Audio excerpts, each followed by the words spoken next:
Good afternoon and welcome.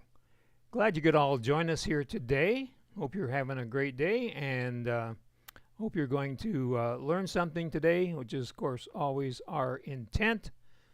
So let's get started talking about password app Unwrap. So let's talk for a minute. If I had $1 for every time I sat with a client and they brought out their notebook and said, well, I see that password's in here somewhere. Oh, wait, I can't read my own writing. See that? There's several passwords. I crossed that one out, but maybe that's the right one. I don't know which one is right. I don't know when I changed it. And they seem to be afraid to use the technology, you know? And so today, especially today, we're here to make the technology work for you and utilize the built-in password app that Apple has provided for free so that you can organize your passwords. You can call them up when you enter a website and let the password app enter your username and password auto-magically. So enter into that fear. You know, you can use this as a backup if you want. We're actually next week going to show you how to print out your passwords from the Passwords app. So make sure and put that on your calendar for next week. We're going to have some advanced features. So let's get started. On Go for Lunch for May 20th, 2025. Brought to you by GoFor Technology and me, Roger Harmon, your host. And again, we are here to make your technology work for you.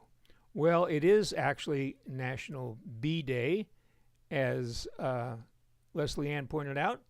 Hello, Deb and Bob and Chris. But it's also Happy Streaming Day. So since this is a stream, and we have a lot of streaming services available to us today, I thought we should celebrate National Streaming Day. So it was developed in 2014 by Roku, who you may know is a provider of streaming hardware so that you can get to your streaming services.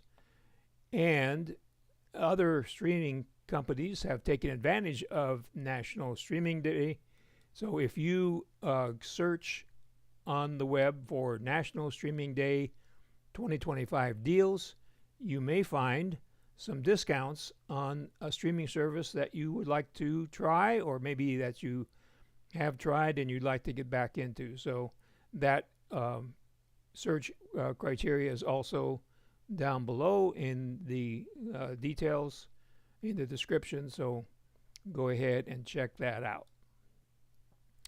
So why do passwords matter? Well, I don't think I have to tell you this, but they matter because they protect your personal information. And unfortunately, we are always in a battle to protect our personal information from people that would like to steal it from us and use it to steal more than just our information. They want to steal our money. So we need to protect that. So every website or app with your data needs to be protected with a secure and unique login. So don't be reusing the same password because you're just inviting trouble. So writing passwords in a notebook is risky and it's hard to manage, as I just mentioned. It's a real pain over time. So let's meet the Passwords app. So Apple has a built-in Passwords app. Now they've always had a way to enter passwords. It was called Keychain Access. But they have taken all your information. So if you use Keychain Access, all those passwords are automatically in the Passwords app. So you don't have to redo anything. It's all there. And the Passwords app came along with iOS 18 and Mac OS 15 Sequoia. So it's available on the Mac, the iPhone, and the iPad. And when you enter a username and password on one device, it's on all three or two or how many ever you have. and it does store those login credentials safely. So you don't have to worry about it.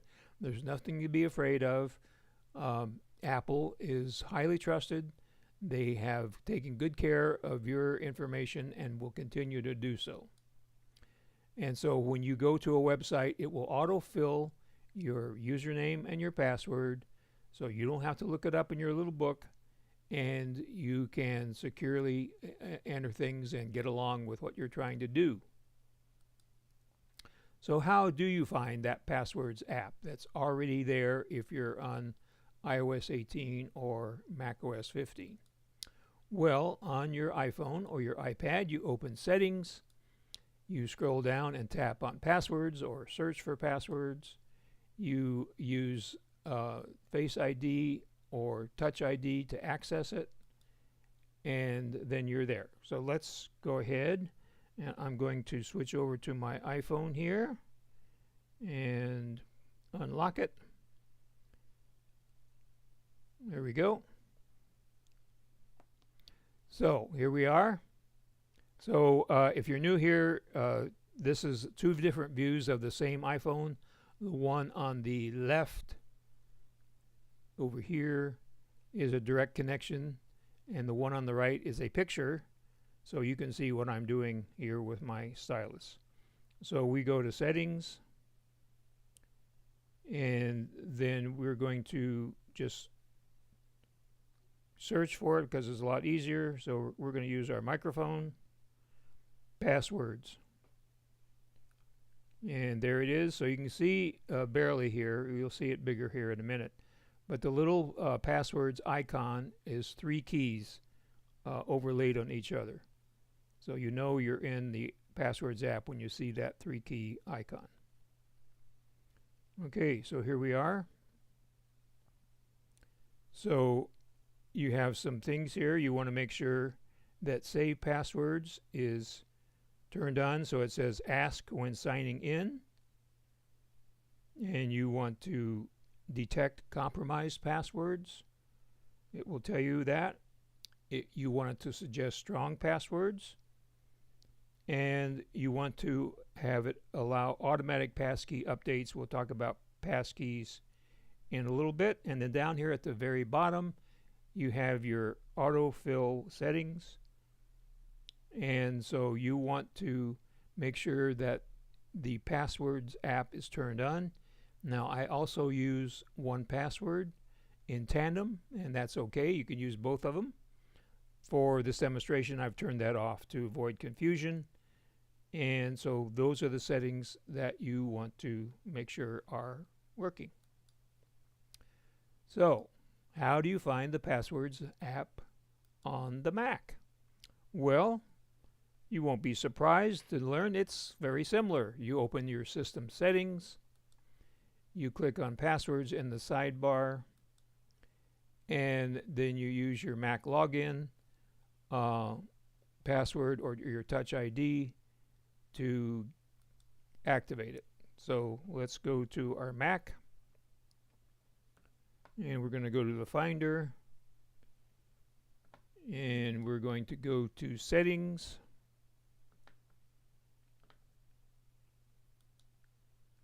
There they are. And so again, the easiest way to do this is passwords. So I'm just going to dictate it. Password. Okay. So here we are, passwords.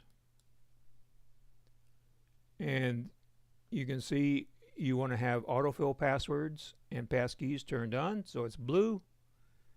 And autofill from passwords turned on. It's blue. And then this is also a good thing to have turned on. When you get that numeric verification code, usually 6 digits, sometimes more on some sites, you want to get rid of those after you use them. And then you want to set up codes in the Passwords app. So this is all going to the Passwords app. So that's how you set it up in your Mac. So now you also want to turn it on in Safari. So to do that on your iPhone, you go to Settings and Safari, and autofill, and then you turn on names and passwords. So let's go back here to our Mac, or to our iPhone, I mean. So here we are in our iPhone. So we want to go to settings. We're already in settings. So we want to go to Safari. So we're just going to search Safari. Okay, so here's Safari at the top. You can see we could go directly to autofill. So let's just do that. Okay, so here we have your information. So that's when a website asks for your information, it'll fill in your contact information. Let's go back one. And so here we have autofill down here. And you want to, so that's the same screen we just saw. So that's all turned on.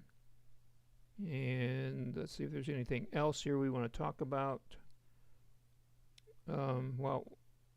So a couple other things while we're here. You want to have prevent cross-site tracking turned on. And you probably want to hide your IP address from trackers. You want to get any fraudulent website warnings and an unsecure website warning, and get highlights in your search. And you want to share this across devices. So those are pretty much the things you want to turn on there. So now turning on autofill in Safari, you go to Safari settings and autofill. And then you check usernames and passwords. So let's go to Safari.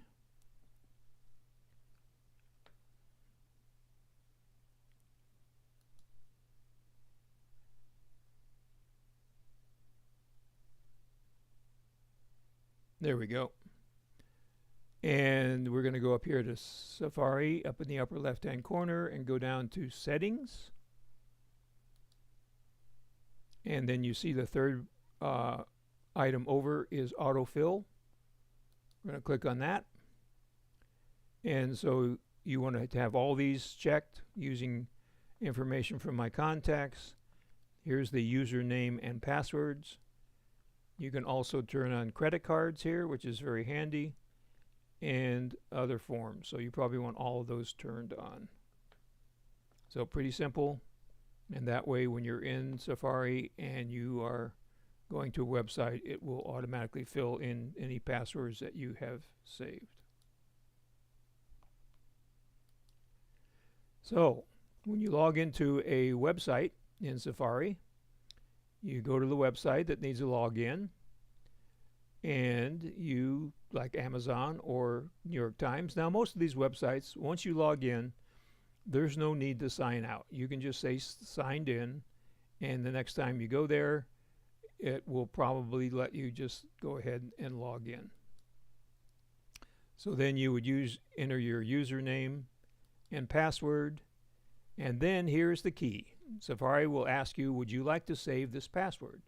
Now when this notification pops up, you want to look for that 3-key icon, the Passwords app icon.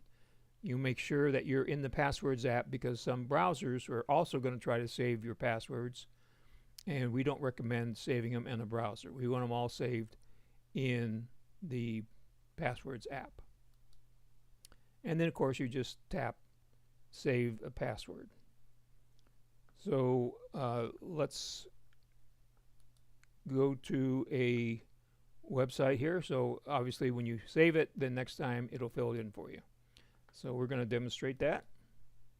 So here we have a website that I've never signed into called Under Armour.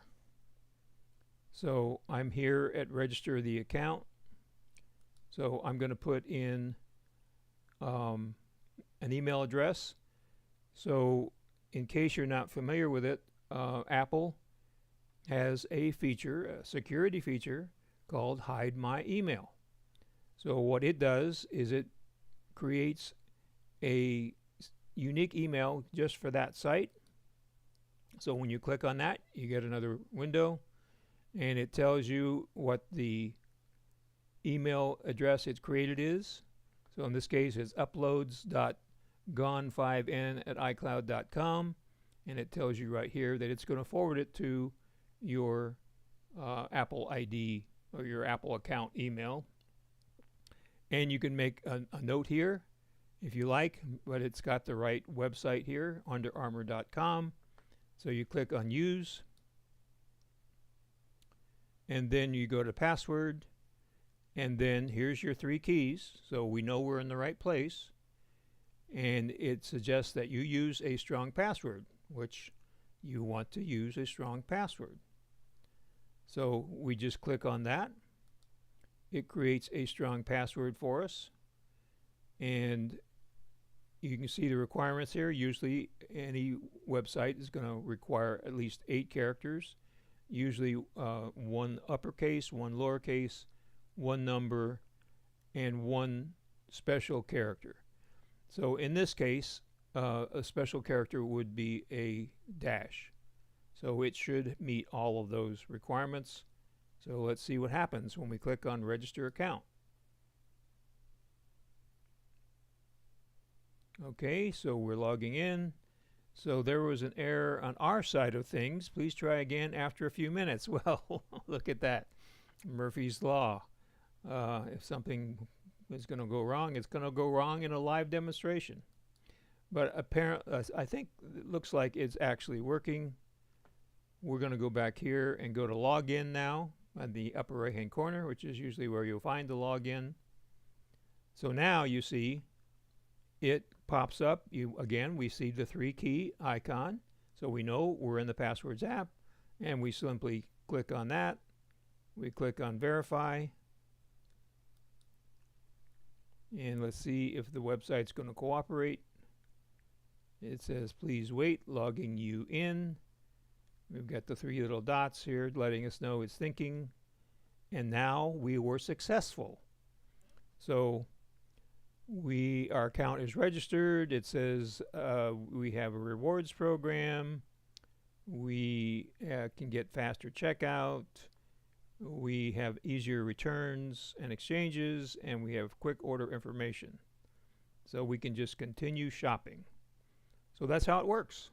So once you enter a website you've never saved your password for, it's that easy to create a unique and strong password and autofill it. So you can also add a password manually. Sometimes you may have a website that doesn't play by the rules and doesn't let you do that, so you can add one manually, and you can do that on the Mac, iPhone, or the iPad. All you have to do is go to passwords, you tap on add a password, you fill in the website URL, the username, and the password, and then you tap done. So let's see how that works. So we want to go to our Finder, and we want to go to Passwords, which is here in our dock. There we go. So your Passwords app is locked with the same password you used to unlock your Mac. So I have a 4-character password. So here we are in our passwords. And then up here in the center you have a plus sign. You see that plus sign? So you just click there, and you can put in the website URL here, or a name. You put in your username, which of course is usually going to be an email address, and you put in the password if you already have one, or it'll create one for you, and then you would click on save. So that's how you add a password manually. So passwords versus passkeys. So passkeys are these newfangled ways to log on to a website. Now, it's something that is a work in progress. It is not being universally adopted, unfortunately, but it is being added to many websites, and you will get a message usually saying, would you like to create a passkey? And the answer is yes, because passkeys are more secure than passwords. Now, passwords are not going away anytime soon, so you can have a password and a passkey for a given website. But when you have a passkey, you have a much more secure situation because there's no password for someone to try to fool you into giving them. So hackers will find lots of ways, what we call social engineering, to trick you into giving you your password. And when you use a passkey, they don't have a password. You don't have a password to give them. So a passkey uses your biometric information, such as your Face ID or Touch ID, instead. So it's something you know, which would be the website address, and something you have, which is your iPhone or your iPad, and that's the way you log in, because you validate it with your Face ID or Touch ID or your passcode. And Safari and Apple passwords will store both your passwords and your passkeys. So you are set with the Passwords app in that respect. Common questions that you might ask. Is it safe to store the passwords on my device? Yes. Apple encrypts and protects your data. And Apple has a great track record of protecting your data. And so you can be confident that it's safe. What if you forget your device password? Well, there's recovery options. And of course, you can always contact us here at GoFor Tech, and we can help you reset your device password. So, how to be successful? Let Safari save your passwords. When it comes up and says, do you want me to save this? And you see the 3 keys, you say yes. Again, don't use the same password for everything. You have this password manager that's going to manage your passwords, so you don't have to once you get them in there. So use it, and don't be a victim of having your password that you've used many different places breached in one of those places, and the hackers go out and tried to use it in other places. And of course, you want to use a strong, unique password or a passkey if available for the highest security. You need to check the Passwords app regularly. We're going to get into this next week in more detail, because it will track any websites that have been breached and let you know that you need to change your password for that site, because it might be for sale on the dark web. You are in control of the Passwords app. So you don't need to remember every password. You just need to save those passwords when it asks for it, and then it will do the work for you when you log into a website. So that way you can stay safe online, and it is easy. So again, don't fear it. Utilize it. It's a great way to be secure on the web and in apps, so that you can have a unique, strong password everywhere and not worry about being hacked. So that brings us to our questions. If you haven't already, please put your questions over there in the comment section on YouTube, and especially share this video with friends and family. My whole intent on this video, which is going to be a 2-part series, is you can just share this video to your friends and family, so you don't have to explain why passwords are important and why they should use the Apple Password app. Just send them the link to this YouTube video and let me do the talking. If you haven't already, please subscribe to our channel and press that little bell so you'll know when we go live. And a thumbs up always helps YouTube to provide this video to other people. And our friend Zoom Workplace updated to version 6.4.10. So if your Zoom does not automatically update, make sure you go to Zoom and check for updates and get the latest version. And join us next Tuesday at high noon for part 2. We're going to dig a little deeper and show you some of the things you can do inside the Passwords app, especially on those passwords that have been in a data breach, and how to easily change them using the tools that are in the Passwords app. So make sure you join us next week for a little bit more information on the Passwords app. And tonight is T-Mug. So the Tucson Macintosh user group meets tonight, and we have an Ask Me Anything meeting at 6 o'clock on Zoom, and the link is in the GoFor Gazette, our newsletter that comes to you every Monday morning about 7 o'clock. So you can come and ask anything there, and then our general meeting will be at 7 o'clock with our usual security and software updates, and a special presentation on how to use iMovie for things that might help you. So make sure and join us tonight on Zoom for the Tucson Macintosh user group meeting, always on the third Tuesday of the month. So let's look at your comments here. Chris likes my music. Thank you.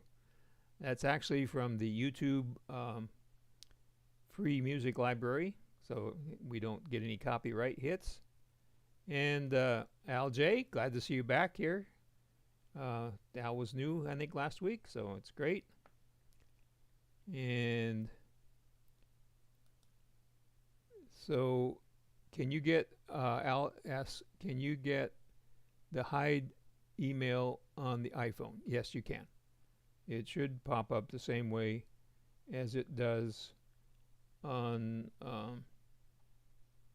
the Mac. And Leslie Ann, thank you. I'll start using the fake email thing. So it's actually what we would call an alias. So an alias email is one that points back to your actual email. So that's great. Thank you, Bob. And thank you, AJ. So if there's anything that you would like to know more about, I would be happy to dig into it and do a presentation. I'm always looking for ideas, and the best ideas are the ones that come from you. So you can call me, or you can email me with your thought about something you'd like to see on a future Go for Lunch, and I will be happy to research it and present it so your question will be answered for you and everybody else. So thanks for joining us. Again, part 2 is next Tuesday at high noon, so make sure you're here for that, and have a great rest of your week. Take care.